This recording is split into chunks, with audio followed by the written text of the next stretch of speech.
ভাগগুলি দেখে নিই।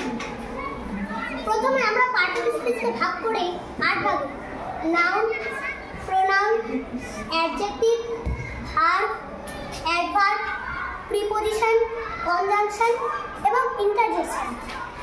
এখানে আমরা প্রথমে নাউনের ভাগগুলি দেখে নিই।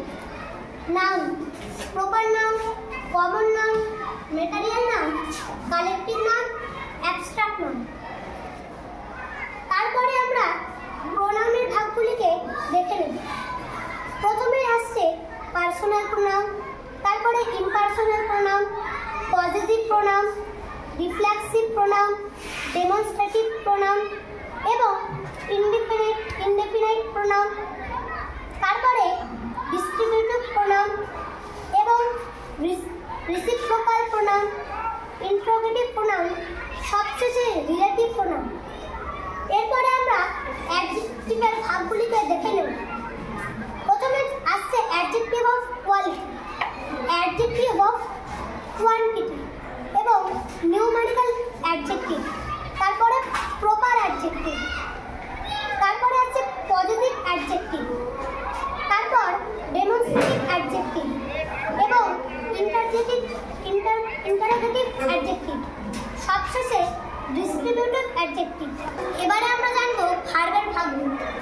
তো ভার্বকে আমরা দুই ভাগে ভাগ করতে পারি, ফাইনাইট আর নন ফাইনাইট। প্রথমে আমরা নন ফাইনাইটটাকে দেখে নিচ্ছি। নন ফাইনাইটকে আমরা ভাগ করব 3 ভাগে: জেরান্ড, পার্টিসিপাল এবং ইনফিনিটিভ। এবং এবারে আমরা নিয়ে আসবো ফাইনাইট ভাগকে ভাগ করে। ফাইনাইট ভাগকে আমরা দু ভাগে ভাগ করি, প্রিন্সিপাল, অক্সিলারি।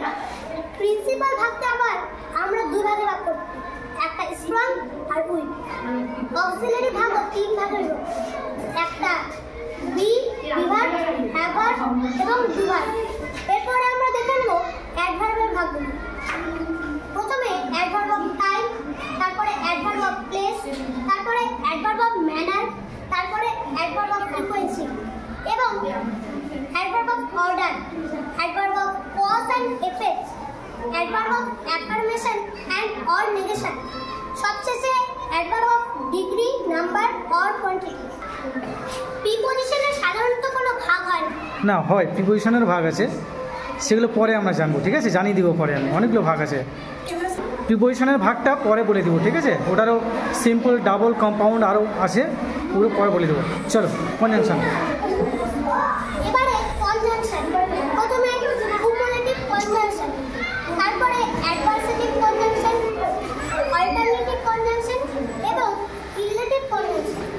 ইন্টারজেকশনের সাধারণত কোনো ভাগ হয় না, এগুলি আমরা উদাহরণগুলি এখানে দেখে নিই। ইন্টারজেকশন ভাগ করতে পারি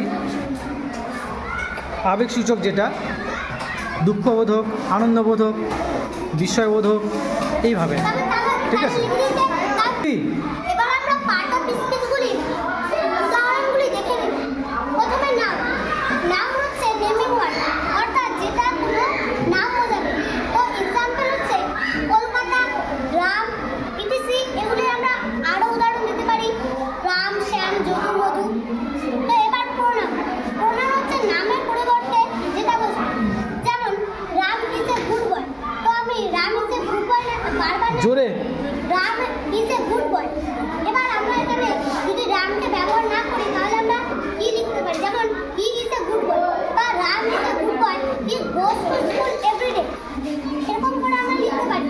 কিন্তু যদি আমরা Ram is a good boy, Ram goes to school every day এরকম করে লিখি তাহলে হয়তো শুনতে ভালো লাগবে। তো প্রোনাউনের উদাহরণগুলি হলো হি, সি, ইটিসি। এবার অ্যাডজেক্টিভ। অ্যাডজেক্টিভ নাউন বা প্রোনাউনের মজবুত অবস্থা বোঝায়। উদাহরণগুলি হলো টল মানে লম্বা, রিচ, ইটিসি। এবারে ভার্ব। ভার্ব কোনো কাজ করা বোঝায়, যেমন গো, সিট, ইটিসি, অর্থাৎ এবারে অ্যাডভার্ব। অ্যাডভার্ব হচ্ছে ভার্বকে বিশেষিত করে, যেমন ভেরি, টুডে, ইটিসি। এবারে প্রিপোজিশন। প্রিপোজিশন নাউন এবং প্রোনাউনের মধ্যে সম্পর্ক, যোগসূত্র স্থাপন করে, যেমন ইন, অন। এবারে কনজাংশন। কনজাংশন অ্যান্ড, অর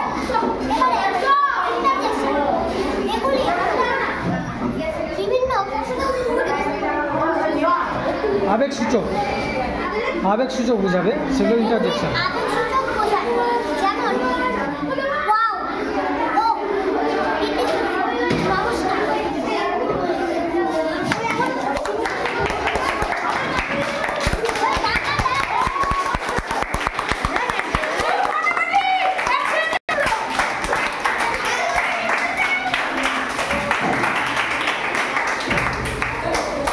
তাহলে আজকে আমরা জেনে গেলাম, ঠিক আছে, পার্শ্বইচকে খুব ভালোভাবে জেনে গেছি। ভোজন মন্ত্র চলো।